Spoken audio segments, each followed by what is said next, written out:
Hey guys, welcome to another video. I'm happy to see y'all this Sunday.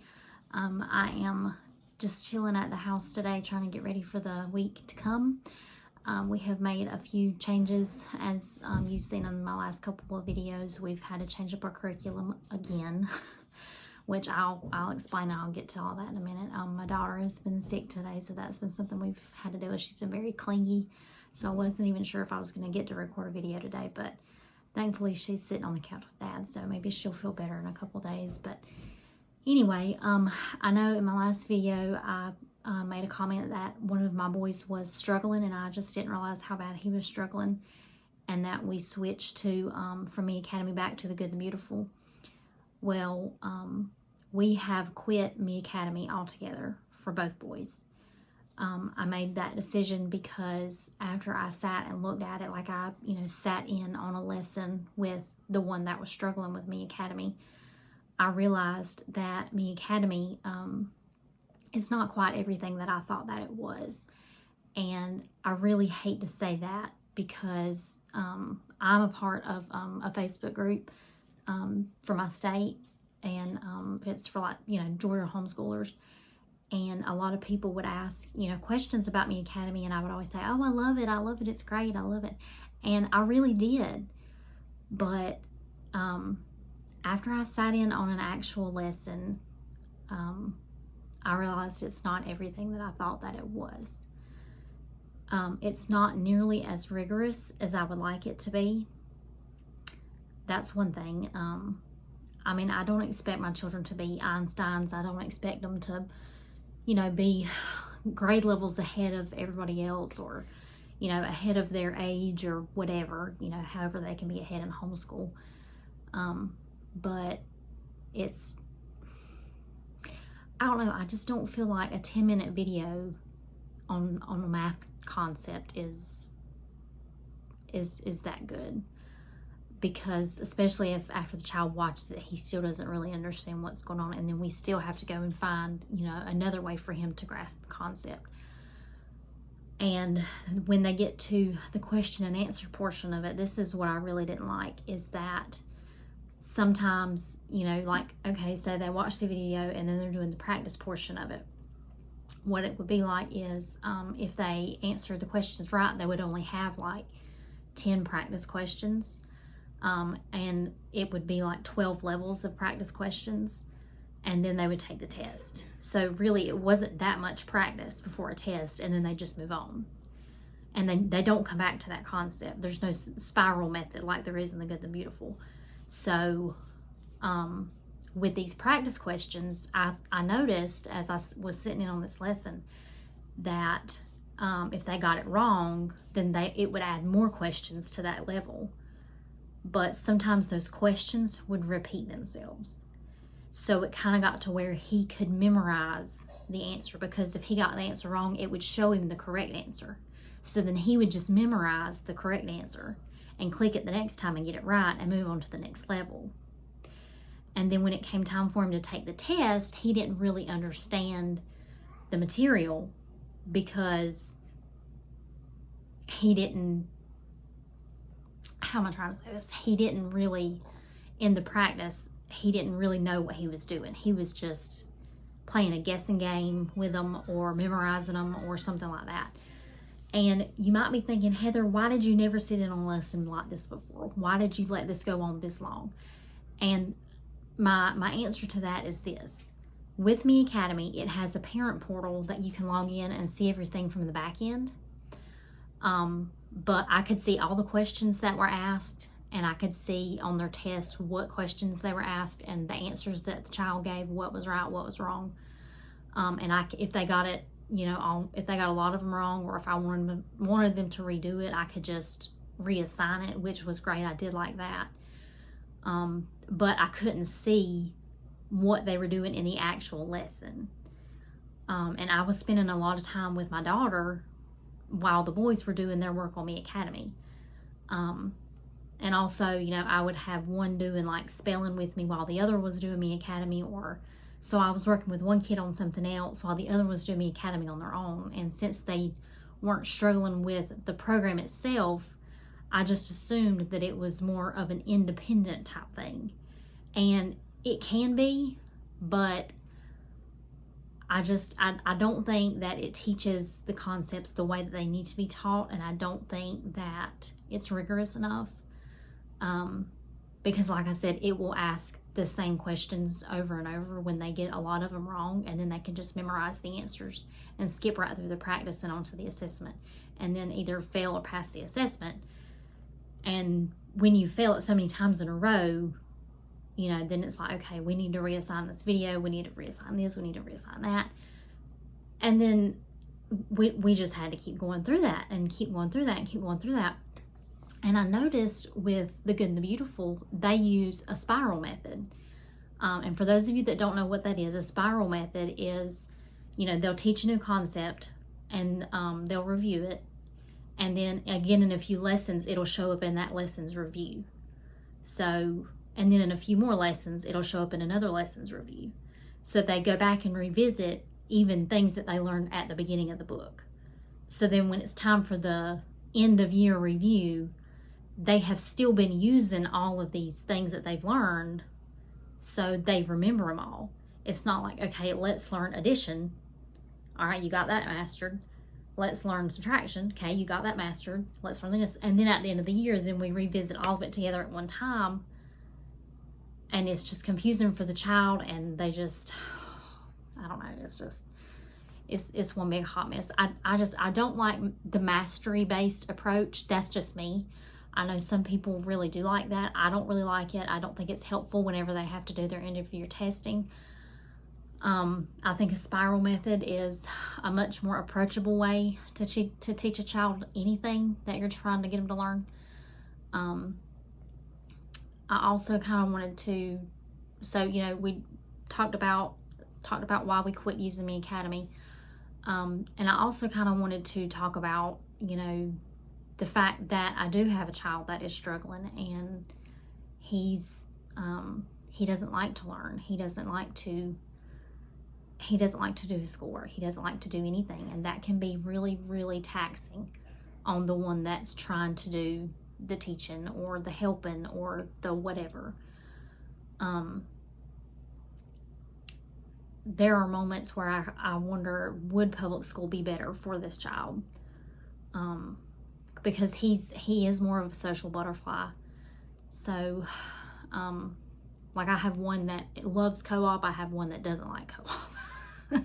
And I have to kind of balance between the two. Like, you know, one week we'll skip so the homebody can be happy, and then one week we'll go so, you know, the other one will be happy. But I'm really, really struggling with that, to be honest. It's, you know, the end of the year for a lot of people. And now that we're, you know, 6 weeks away from testing, I have changed the curriculum completely. We have completely dropped Me Academy, gone back to The Good and the Beautiful, and I'm trying to get them to at least finish their math and ELA books before testing. And that means they have to do like 2 to 3 math lessons a day and just 1 ELA lesson a day, because they were still using their ELA books for a little while after they started Me Academy. So they're like, you know, on lesson like 70-ish, 80-ish, something like that. Whereas in math, they're on lesson like 50-something. So there's a gap there. But, you know, so I'm only making them do 1 ELA lesson a day. But math, I'm making them do 2 to 3. It just kind of depends. Like, if I can tell that they're really burnt out that day and just can't get any more done, then I'll just stop it at 2. But that's kind of the minimum that I'm wanting to get done. I just feel really bad about the way that this year has gone. To be honest, it didn't go as I expected. I really, I thought that our first year would be great, that it would be wonderful, that everything would be fine, and I knew everything that I needed to know. And right out the gate, I learned that I don't know everything that I need to know about homeschool. And also, you know, at this point of the year, it's also making me question, you know, did I do the right thing in choosing to homeschool year round? Because a lot of people are finishing up their curriculum. They are getting ready to just chill for the summer, and I'm just kind of sitting here going like, yeah, we're still doing math on Monday. You know, it's kind of makes me wonder, did I make the right choice with that? But I hope that I did, because in this instance that I found myself in, it's going to help us get caught up. The fact that we're stretching the school year out is going to help us get caught up before we have to take our end of year tests. So the boys will be ready for them. But also, I think when kids have a very, very long gap where they're not really learning anything, not doing anything educational, and then they have to jump right back into it when the school year starts back up, you spend a lot of that first part of the year reviewing instead of moving into your new curriculum, your next level per se, I guess. So I kind of want it to be a continual line, I guess, instead of you know, picking it up and dropping it, picking it up and dropping it. And we do take breaks. We'll be on for like 6 weeks and off for 1 week, or it might be 4 weeks, or it might be 5 weeks that we're on. It just kind of depends on how like around November and December, how those holiday weeks fall. Like we always take a week off for Thanksgiving. We always take a week off for Christmas. So, you know, it might just be 4 weeks that we're off, and then we're off for another whole week. But, like right now, you know, all of my peers around me, all of my friends that are homeschooling, they're like, yeah, we finished up our math books. We finished up our ELA books, and we are ready to chill out for the summer. And I'm just over here like, we still have a lot of work left to do before we can move to our next level. But, you know, then again, we have weeks off that we're just chilling and relaxing and having a good time when other people are still putting their nose to the grind. So I guess it does level out as far as breaks go. But yeah, I just kind of wanted to mainly talk about Me Academy today, and about why we quit it. And like, when just last week I was singing its praises on Facebook. I just didn't realize, y'all, like, until I sat in on that lesson, I just didn't realize what it was actually like until I looked at it from the student side. And that made me feel really, really awful, because I thought that I had done so much research about it before I picked up that program. I thought that I had, you know, watched plenty of YouTube videos, read plenty of things about it. It was gaining popularity. A lot of people were all about it. It was great for me, a great help for me, because it helped me have it helped the boys have more independence with their work, so that I could help one or the other at different times with other things, instead of both of them needing me at the same time. Which, I mean, honestly now, you know, now that they're both back to doing the good and the beautiful, they both do need me for their lessons. But I have figured it out. Like, I have figured out how to have one reading while I'm doing math with the other. I have figured out how to have, you know, one doing spelling while I'm doing ELA with another one. You know, so I have found independent work for them to do while I'm working with the other child. And I could have done that at the beginning of the year. I don't know why it didn't click in my mind that I could have kept going with what we already had. I guess I was just kind of overwhelmed with, instead of having one, having two, and having a toddler running around.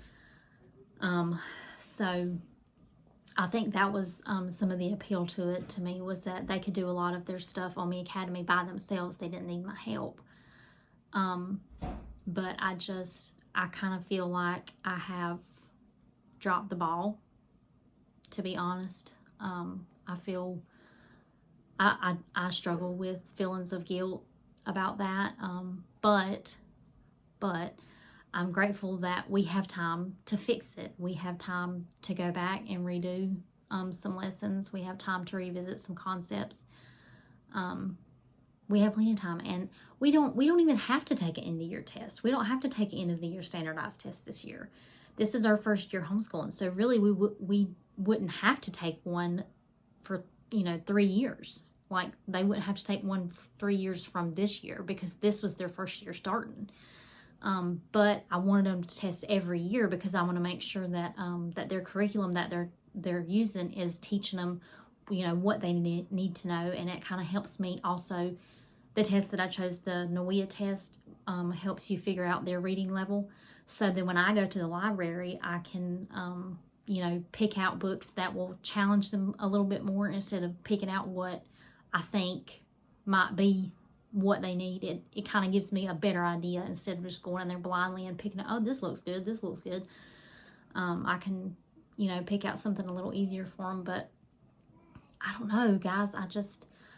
I'm shocked that all of a sudden I'm not using the Academy anymore. It kind of feels like something has been cut off. Like I've, cut my left hand off or something, like something that I was like resting hard on, like, cause, there would be days that I couldn't get them to sit still for Bible study or gather around or, anything. But I would always say, but we did the Academy today. So we covered all of our required subjects today. And now looking back at that, it kind of makes me think, did we really cover everything that they needed that day? Did they get everything that they needed? And after they take their test, I will give an update. I won't share, actual like test results or their names, like whose results are whose or how this one did on that or whatever. I'll say, they tested at grade level for this or they didn't test at grade level for that. So we're, gonna move this one to this level and move that one back to that level or however that turns out. So I can share a little bit, but I'm not going to share in too deep because it's their information that they may not want me to share. That might be something that might be a little personal to them, and that's not something that I'm willing to put out there for the public just in case it makes them uncomfortable. But I honestly don't know what to expect with the standardized test. My anxiety about it is pretty rough because I'm worried that all that time that we spent on the Academy, they didn't learn what they needed to learn. Or did they learn it, but now they've forgotten it because they haven't reviewed it. Does that make any sense?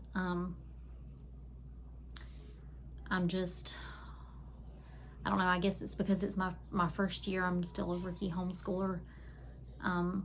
Just kind of bothers me about the end of the year testing. And you may say, well, Heather, then just don't do it. We've already paid for it. We've already signed up for it and paid for it. And if we've already paid for it and we can't get our money back, we are taking the test, okay? It's happening. Now we're only testing in math and reading. We're not testing in anything else. We're not doing science or anything like that. Especially for the younger one, because he's not even required to take anything. If he was in public school, he wouldn't be taking this test if he was in public school right now. But it's just, like I said, it's something that I want to see what level they're falling at. I want to see what they know and what they don't know, so I can see if the next level up would teach what they don't know yet, or if they should have learned it at the current level that they're at and they needed to repeat that level.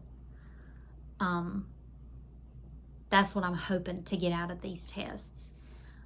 Not to see if they're super advanced or to see if they're really far behind and I feel even worse. It's to see if I can advance them or if I need to revisit a level, or if we just need to take a few weeks and review some things before we move up to the next level. Not complete the whole level again, but maybe just review a few certain concepts before we move on to the next level. That's what I'm hoping to get out of these tests. But yeah, I'm just really shocked as far as the Academy goes. I really thought that would be something that we would be using up until, like, my plan was to use that up until 8th grade and then switch him over to ACELUS for high school. That was my plan. And now I don't know. Now I'm kind of uncomfortable because I don't really have that plan anymore. It could be that we stick with the Good and Beautiful as far as they'll take us, and then we switch to ACELUS, because I know that they're coming out with higher math levels. Like now they've got Math 6, Math 7, I think. And they're talking about bringing out high school levels. But I really want to go with ACELUS for high school because they have to have, like, in order to graduate, I don't quite understand like credits and transcripts and all that kind of stuff. So if I put him with ACELS, they will do his transcript, they will do his grades, they will issue him a diploma, they will do all of those things, and I won't have to worry about it. And I think by that age too, he would be old enough then that if he really didn't understand something, he wouldn't just like kind of blindly keep going forward. He would say, Mom, I don't get this and I don't feel like I'm ready to take this test. Can we figure out a different way to learn this? That's my hope. But like I said, now that I've cut out me academy, I don't really know what direction we're gonna go. Just as far as I can see right now, I'm just gonna hold on to the good and the beautiful like it's my life preserver. Because really and truly, like the past couple of days that we've been doing it, it has felt like a breath of fresh air versus me academy. I don't even know what the difference is. Like, it's more work for me. It's more of my time that I have to spend one-on-one with the boys. It's a lot more preparing. It's a lot more, I mean, it is an open and go curriculum, but still I have to, you know, see what lessons they're doing, and I go ahead and rip those pages out of the book. I lay them out for them like the night before, and then the next day I punch holes in them and I keep everything in a big 3-ring binder for them. So I have to keep up with all of this paper now instead of it all being online. I have to keep it with all of this physical paper. So it is a little bit more work for me, but like I said, it has been a breath of fresh air, because I feel like when I watch them do their math review now, like we do their math lesson and then they have a math review at the end of the lesson. When I watch them do their math review, they are revisiting concepts that they learned at the first of the year, and they're still remembering them. So the good and the beautiful is great about teaching a concept and making it stick, because it's like with math, if you don't use it, you lose it. And the good and the beautiful understands that, because they will keep revisiting concepts and keep revisiting and keep revisiting until the child masters it. And so when they come up on that unit review and things come up, it's not like, oh, well, I haven't seen that in months, I don't remember how to do that. It's, oh, I reviewed that yesterday, of course I remember how to do that. Versus me academy, it would be, I literally have not done that or seen that in weeks. I don't remember how to do that, is how it would have been, I feel like. I think Me Academy may be a good supplement for science and math for younger kids, not older ones. I think Me Academy is good for teaching basic science concepts, like the younger one was going through the 5 senses the other day. That's a good thing to teach kids his age. The scientific method, you know, the 5 steps to the scientific method, that kind of stuff. And my other one was learning about, what was he learning about? Like environments and things like that. I can't remember what it was called, what all the topic covered, but it was, I felt like it was age appropriate for both of them. I felt like their science was pretty good, was pretty spot on for their age group. Social studies I felt like was pretty good. The only thing I didn't like about it though was there was a lot of social studies, not a lot of history. Like, I didn't notice like any kind of history going on. And so now you may ask, well, Heather, if you're doing the good and the beautiful, what are you going to do about science and social studies? And my answer to that is we are still using Gather Round as well. So Gather Round covers social studies and science. It also covers art, English language arts, spelling, all kind of things. But to me, Gather Round, and this might be a whole other video, Gather Round just like barely touches the surface of that subject. That's why I think it's a good supplement, not a good core curriculum. But that's just me. You may love Gather Round as your core curriculum, and power to you. Rock on with it. But that's what we're doing now. We're using the good and the beautiful for math and English language arts. We're still using the Evan Moore spelling books. So that's still going good. We're still doing independent reading. we are using Gather Round for science and social studies, and we are still doing Answers in Genesis as our Bible study. Now, right now, we're kind of taking a break from Bible study, and I'm taking it very, very easy on Gather Round. Like, you know, if we don't get around to that lesson that day, it's okay, because we have to be hitting this math and ELA so hard before they take this test. Like, I want these books to at least be mostly completed before they take this test. Because I mean, I know, you know, not everybody finishes their curriculum before the end of their year, before their test that they take, which, you know, is fine. But to me, in my mind, if it's not completed, I have failed. I cannot stand to see an incomplete book in the cabinet. It just bothers me so bad. Like, I feel like if you don't do everything in that book, how do you move on to the next book? What if you miss something? I don't know, that's just me. But anyway, so I know this is kind of long-winded and all over the place, but I just wanted to hop on here really quick and let you guys know everything that I had been thinking about Me Academy for the past few days.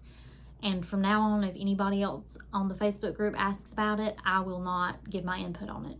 I will not say a word about it. I will keep my mouth shut, because like I said, just last week I was singing its praises, and this week I'm like, oh, what was I thinking? You know, it's like it just flipped a switch just like that all of a sudden for me when I sat in on that lesson. But yeah, so if you are looking at Me Academy, do the free trial, sit in on a few lessons with your child, and make sure that that is something that you want to use before you use it. Now, if you're using it for your kid and you feel like your kid is learning everything they need to learn and you feel like they are good to go, that's wonderful. That is awesome, because Me Academy is an easy program to use. It makes the work on the parent a whole lot easier. And I like the fact that it grades things so that I can kind of see where they're at. Like, I'm still kind of public school minded, so it helps me to see grades. It helps me to see, are they understanding what they need to understand, or are they not? You know, do we need to go back and reassign this certain lesson, or do we not? Can we move forward? That was something that I really liked about Me Academy. And I also like that when they took a test, if I could go and look at that specific test, and I could even see the questions that they asked, which ones they got right and which ones they got wrong. So there are a lot of things about Me Academy that I did like, that I did appreciate. But I think I was leaning on it so hard and so heavily, and, you know, just blindly trusting it, that I wasn't, sorry, my cat's howling outside the door. So I can't think. Anyway, I just wasn't paying enough attention, I guess, and that's on me. That's all there is to say about that. It's on me.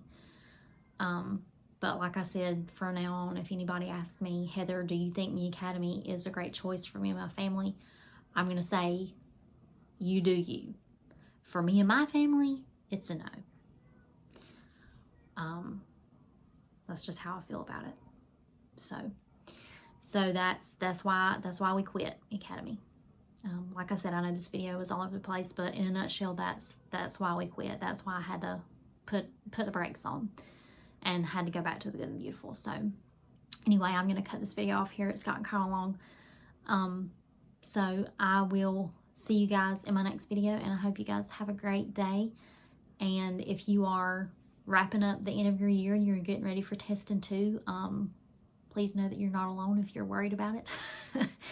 I'm definitely worried about it too. So anyway, I will talk to you guys in my next video, and I'll see you later. Bye.